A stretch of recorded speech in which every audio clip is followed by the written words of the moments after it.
Three, two, one. Hey, what's going on, guys? Jerem Dastrup with Dental Intelligence here. And once again, my dear friend and colleague, Katrina Sanders, AKA the Wine Genist, right? And a lot of you know her. A lot of you have been following her. A lot of you have been viewing these videos that we've been doing. And we absolutely love getting together. One, I love getting together because I'm learning just tons about dentistry and about hygiene and hygienists, protocol systems, operations, but more importantly, which is at the center of all success in dentistry, and that's the patient's experience. And I've really enjoyed Katrina's desire and passion to not only be that expert, but to maintain it, stay sharp and stay relevant. And as new guidelines and codes are coming out, the best way to implement that into the practice and follow those rules, right? They're there for a reason. And at the end of the day, it's accountability, patient experience, making sure that every person walking through those doors leaves with a smile on their face. And so today I'm really excited about one, as you guys have probably heard, D4346, and really the background behind this and what it entails. How do we use it? How do we implement that? And our dear friend here, Katrina, is going to pull those layers back and unveil some of those beautiful golden nuggets of knowledge. So Katrina, the camera's yours.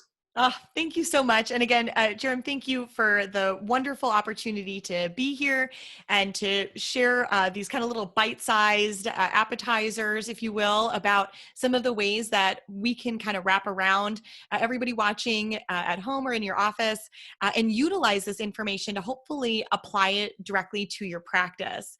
Again, I want to thank the wonderful team of Dental Intel for their support and for putting these program series together. And today, I want to introduce one of the opportunities to expand treatment procedures. And I know that this can be a huge topic. There's so many different ways that we can expand the opportunities to integrate treatment procedures within our practice. But today, as you mentioned, Jerem, we're going to be talking specifically about the D4346 procedural code, which was released a few years ago. And this particular procedural code is determined or defined as scaling in the presence of moderate to severe gingivitis or gingival inflammation. So we're going to take a look at this code in a bit greater detail. We're going to go, evaluate some of the entities of this particular procedural code and why it's going to be an excellent tool within your practice. And in order to do that, I think we need to take a look at what we've been doing for a long time when it comes to evaluating our patients. What we've been doing, I think we can all agree, has not been working. And we've seen this slide before, and I bring this slide up because it's important for us to understand. The majority of our patients who do not have perio, who do not have attachment loss, the majority of our patients do have gingivitis. And this is really where the birth of this procedural code came in. We discovered that gingivitis is not it's not the innocent disease process that we thought it was. When I was in hygiene school, I was taught that gingivitis was really just the disease that we were trying to reverse so the patient didn't move into perio. Well, now we know that gingivitis from a clinical standpoint is oral inflammation. It's bleeding, and that bleeding means that bacteremia is getting kicked up into the bloodstream. Inflammation means that the body is releasing inflammatory markers and C-reactive proteins. It means that there are certain types of bacteria that are associated with this disease process. And when patients have oral inflammation, it elevates their risk for other diseases. And so gingivitis is what I call a wolf in sheep's clothing. Although it's a reversible disease, it is considered a disease of the periodontium, and one that for a long time we've continued to see at a high prevalence. Upwards of 94% of people who do not have perio have some form of gingivitis. And again, the statistic is within that population, about 55.7% of those people have a gingival index over 1, meaning they have moderate to severe gingivitis. How have we treated that in the past? We have treated it with what we call a preventive appointment. That's what we did. We would institute a preventive therapy for our patients because we wanted to prevent moving this disease process from reversible into irreversible. So that's what we wanted to do. So what did we do? We performed a prophy. We are performing prophy on patients that had this oral inflammation. Well, the state of gingivitis is considered a defined disease process according to the American Academy of Periodontology. And so the problem is when we talk about the prophylaxis code, the D4110, that's prophylaxis means prevention. What we are preventing is disease. And unfortunately, one of the things that we need to take a look at is the fact that when the patient has gingivitis, they already have disease. What are we preventing? So when we take a look at the appropriate nature of instituting a preventive appointment, these are patients from a clinical standpoint that should have no overt disease, no activity of disease, but could have possible risk factors of disease. And so from a procedural standpoint, yes, we have the prophy available to us, and then we should be instituting various types of screenings, counselings, or introducing risk assessment therapies to better support our patients in excellence. But that's a preventive appointment. That's a patient who does not have disease, but may have risk factors. So we are preventing, we are addressing those risk factors to prevent disease. Let's move on to a patient that has disease, which, by the way, is the majority of our patients. And this is where we institute this procedural code. This procedural code, D4346, is defined as scaling the presence of generalized moderate or severe gingival inflammation. It is considered a full mouth procedural code instituted after comprehensive oral evaluation. It is defined as the removal of plaque, calculus, and stains from the supra and subgingival tooth surfaces where there's generalized moderate or severe gingival inflammation in the absence of periodontitis. If the patient has perio, this is not an appropriate procedural code. It is indicated for patients who have swollen inflamed gingiva, generalized supra-bony pockets, and moderate to severe bleeding on probing. This should not be reported in conjunction with a prophy, scaling, and root planing or debridement procedures. Notice here, it's a 4346. This is in the 4000s code, which means that this is a procedure that is done to treat a disease of the periodontium. And this comes to us from the ADA reporting guide, specifically discussing the various types of patients that are appropriate patients for this procedural code. Notice these are patients that present with stable bone levels. Again, this is going to be in the absence of periodontitis. And this particular procedural code is instituted when the patient presents with moderate to severe gingivitis. Notice there's no age limit. So yes, we're looking at some younger patients here. We're looking at patients that may have contributory factors to oral inflammation, like we see here with our puberty-induced, ortho-induced gingival diseases cases. So I want to take a look at some of the things. This is my recipe card, your recipe for billing a 4346. The things that we need to have in place in order to bill this procedural code out. We're going to take a look at what the appointment itself looks like. From a 4346 standpoint, we should be gathering a gingivitis diagnosis. We should be able to identify this patient as having gingivitis. That requires us to have a complete periodontal charting, including bleeding points indicated on that perio chart. We should also create a narrative that describes the bleeding on probing. Is it delayed? Is it spontaneous? Describing the deposit level, what type of deposit is present. Describing the gingiva. This is where we're going to look at color, contour, consistency, texture, enlargement, oral malodor, or pain, and then contributory factors to the gingivitis diagnosis.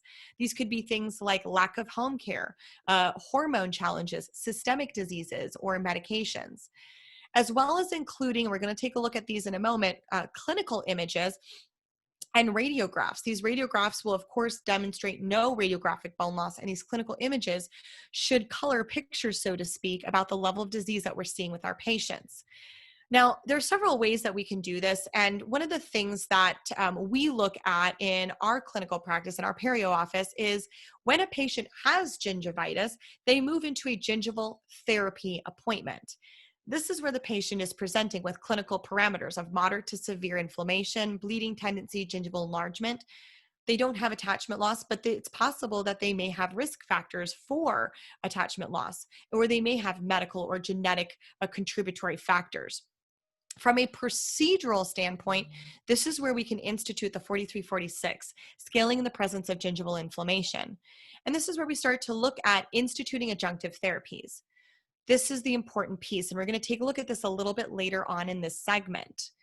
The adjunctive therapies that we have available, these are additional tools in our tool belt that can be packaged together with the 4346 procedural code to really create a robust appointment and create a robust opportunity to reduce that oral inflammation for the patient.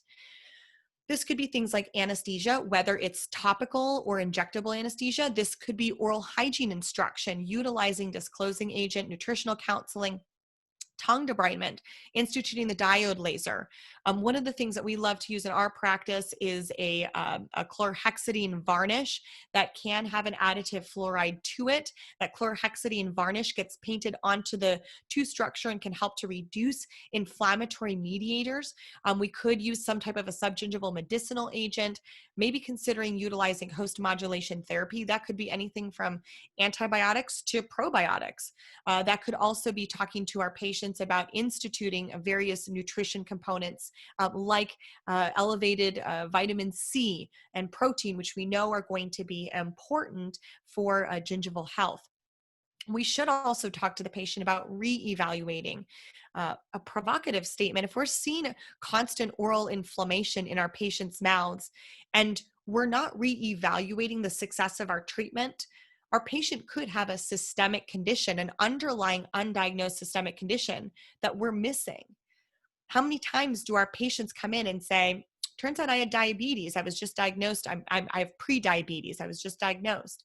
How many times do our patients have diseases that maybe if we would have been more careful about whether the patient was responsive to our therapy and in evaluating if that inflammation changed, maybe then we could have been a part of that oral systemic link. If we want to kick up a chair to that table and sit down and have conversations with the medical community, we need to use the oral systemic link as more than a cherry on top of our treatment planning style when warning our patients about needing to have SRPs done so that they don't have heart disease. We need to take the other side of that coin and reevaluate those patients. And if we're seeing a lack of response to oral inflammation, that's when we need to be telling our patients that maybe they need to be either increasing the frequency of their visits or possibly seeing a primary care physician, endocrinologist, or some type of a closed loop referral system. Now, it's important for us to take a look at what the reimbursement rate is for the 4346 claim, because I know that there are always a lot of questions about this. Current statistics indicate that most PPO insurances are reimbursing anywhere between 80 to 100%. Sometimes, because this is a 4000 code, some insurance companies, some third-party payers, categorize this as a perio code, and so there is a small copay. Most third-party payers reimburse at 1.2 times whatever the prophy fee is. However, some third-party payers are reimbursing at the same fee as a prophy. However, I believe that with increased complexity of a procedure, we should have increased reimbursement. This particular procedural code oftentimes shares frequency with a prophy, meaning if the patient is permitted 2 prophies in a calendar year, they'll be permitted 2 4346s, either 4346 or prophy in a calendar year. This is not like the full mouth debridement where it should hold a lifetime limitation. Rather, anytime that the patient presents with moderate to severe gingivitis, this is going to be the appropriate procedural code for this particular patient. So the question comes up, why bother?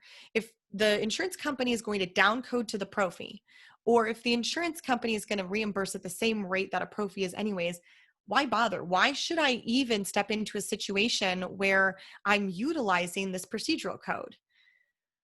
And that is a question that we need to be asking ourselves first, not the insurance company. And that is this: before this procedural code was available to us, how many of us can openly admit that we were performing this procedural code, we just didn't have a code for it? How many of us have seen patients with moderate to severe gingivitis? How many of our patients have received bloody bib prophies, but we've coded it as a prophy? So the challenge for us, I think now, is not necessarily the why bother piece of it, but How do you take a situation where you've been performing this procedural code but not billing it as such, and now convert that patient into better understanding the reason why we need to do this procedural code? So let's take a look at a few things. First of all, early intervention and disease prevention is our role. Those are the things we should be doing as clinicians. When we provide early intervention and where we're preventing disease, it elevates the standards by which we identify and subsequently treat periodontal diseases in its earlier stages. In addition, I want to remind my esteemed colleagues, our standard of care should not, will not, cannot ever be determined by third-party payers. We need to take a look at the bottom line of what we're doing within our practices. Dental patients are considered consumers. Now, patients from a purely patient standpoint, they're different. Simply being due or overdue for a hygiene appointment no longer motivates the majority of our patients to keep or maintain their appointments. They'll get to it when they get to it. We want to take patients who have a relatively laissez-faire assessment of what their 6-month checkup and free cleaning is, and help differentiate for our patients that you have oral inflammation, and this is a definitive procedure that is being done to address active disease versus the procedures that we were doing in the past, which is a preventive procedure aimed to stave off disease. And so there's certain steps, certain things that I think we need to do better in the dental space to be able to effectively integrate these modalities into our clinical care. And that means creating assessment or action items up front. First of all, we need to update our patient's health history. We need to know what the contributory factors are to this oral inflammation, because when our patient asks us why this inflammation is happening, we need to be able to help our patients understand that why. We're preventive specialists. That is our job, is to let our patients know that the medication they just started, the stress that they're experiencing, the change in their diet, their tobacco habit, whatever that is elevating their risk. And that means integrating appropriate risk assessment for our patients. Perhaps looking at genetics, asking our patients if they have a family history of oral inflammation, and eliciting a chief complaint. Are they experiencing bleeding tendency at home? Are they experiencing pain upon flossing? Then we need to take a look at our frequency of our periodontal charting. Are we charting enough to warrant helping our patients understand that this is a concerning active disease, one that we are clearly monitoring? How do we record our bleeding points and making sure that we are really creating opportunities to evaluate those bleeding points as they move throughout time? And in my opinion, we need to have the support. It's very difficult to perform a lot of this assessment without the utilization of a dental assistant to support us in excellence. Take a look at that patient profile. Again, what is the probing depth? What does the bleeding tendency look like? What does the gingiva appear like? What does the deposit appear like? And what is the patient's home care report? The current statistic indicates that 1 in 3 adults across the United States brush their teeth twice a day, meaning 2 out of 3 of your patients are only brushing once or even less throughout their day. And we don't have statistics on how frequently patients are flossing, because we know even if we had statistics that, quite frankly, they'd be lying, because patients lie about flossing. So our patients' ability to report what's really going on from a home care standpoint is also going to be an excellent driver. We need to utilize this information from an educational standpoint, utilizing extraoral or intraoral photographs, control record around what their plaque deposit level is, gathering bleeding index, evaluating their nutritional status, their oral hygiene instruction, and even considering instituting oral DNA swabs if that's what's necessary to evaluate what's going on in our patient's oral inflammation. I love this picture because what it depicts is a patient who was probed on the maxillary but not probed on the mandibular yet. And can you see how obvious that oral inflammation is? Remember, oral inflammation for the most part happens in the sulcular lining, in the sulcular epithelium for our patients. So when this bleeding is occurring, when this infection is occurring, it's occurring in an area that our patients can't see. And so it's important for us to clarify these things by utilizing these photographs that, in my opinion, are worth 1,000 words. And finally, integrating procedural recommendations. This is where I do believe that if we can help our patients understand we're doing this procedural code, which, yes, to everyone's point, we've been performing this procedural code for a long time, but we also need to layer it with all of these other pieces. I want to send you out with an oral rinse. We need to talk about an electric toothbrush or a water flosser, some type of an inner dental aid, that we need to be seeing you back on a greater frequency. Maybe we do need to do an oral hygiene boot camp. A patient who has moderate to severe gingivitis, maybe that patient is a candidate for needleless topical anesthesia. Maybe we do use disclosing agent as an educational tool. Maybe we do need to institute the diode laser, oral irrigation, varnish with chlorhexidine. Maybe we do need to be prescribing various medicaments or host modulation therapy. And maybe these are patients that, because of how concerning this disease process is, we need to see them on a shorter recall. These are the opportunities for us to take these additional treatment procedures that are sitting there in our tool belt and use them to help elevate the need or the why behind this 4346 procedural code. And finally, I'm going to provide this resource to you. This is an example of a narrative that we use in our clinical practice that I built out to help third-party payers understand the clinical necessity behind why we're performing a 4346. And that begins by inserting a diagnosis. So what is that gingival diagnosis? Generalized moderate to severe gingivitis? Is it plaque-induced? And what are some of the contributory factors? Then stating periodontal assessment reveals that there's pseudo-pocketing of generalized, insert your pocket depth evaluation. With generalized, include the severity of bleeding, bleeding tendency. Gingival color, insert the color. Gingival contour, so what's the severity of enlargement of those gingival margins? What is the consistency or what is the severity of edema or swelling? What is the texture? So typically we've lost observation of stippling due to gingival enlargement. And of course, we do need to notate or disclose there's an absence of attachment loss and there's stable radiographic bone level. We should also be clarifying that there is active deposit. So generalized or localized calculus, generalized localized plaque, generalized localized materia alba, food impaction or stain. And of course, if we are gathering a gum disease risk, what does that score look like? Or what are some of the contributory factors that elevate the patient's risk for oral inflammation? It is my hope today that some of these pieces have helped to clarify the opportunities to utilize the 4346 scaling the presence of gingival inflammation procedural code. In my opinion, I think it's an important tool for us to be able to pull out of our tool belt to help our patients understand the why behind the procedural codes that we are prescribing. It helps our patients to understand the value behind the work we do. And of course, it allows us to continue to elevate the standards of excellence within our profession. Thank you so much for your time today. It is always a pleasure.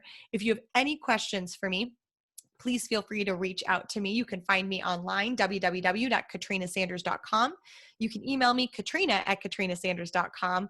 And also feel free to find me on social media. Jerome, thank you so much. This was an awesome time here. So thank you for the honor of having me on. Oh, no. Are you kidding? Thank you. That was amazing.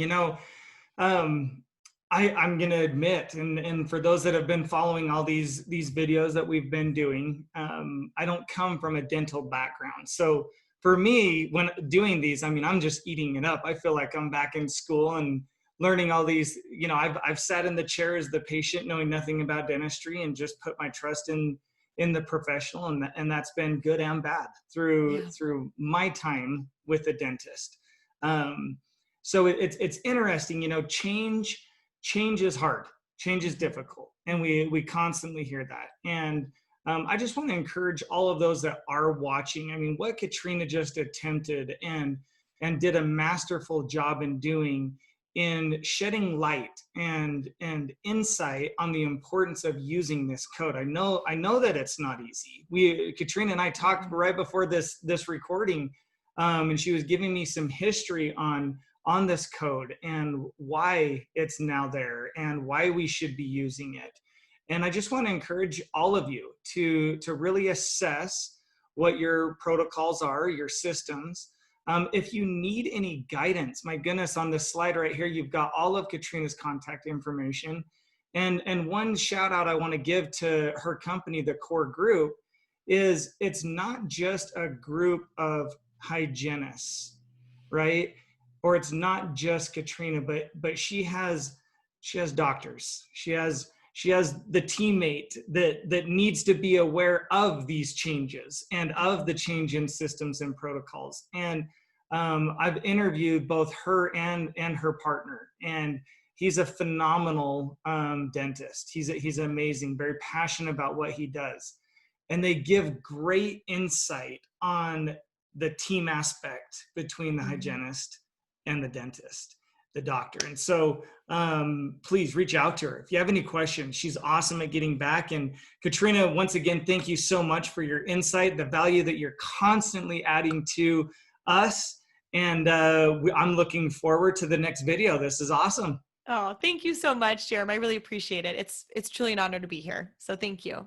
All righty, guys. Well, hey, thanks for joining us. Once again, make sure that you've got the Dental Intel YouTube channel listed in your favorites. We're constantly adding content, and we have much, much more to come. So keep coming back and checking those out. And guys, thanks for joining us today. We appreciate it. We'll see you.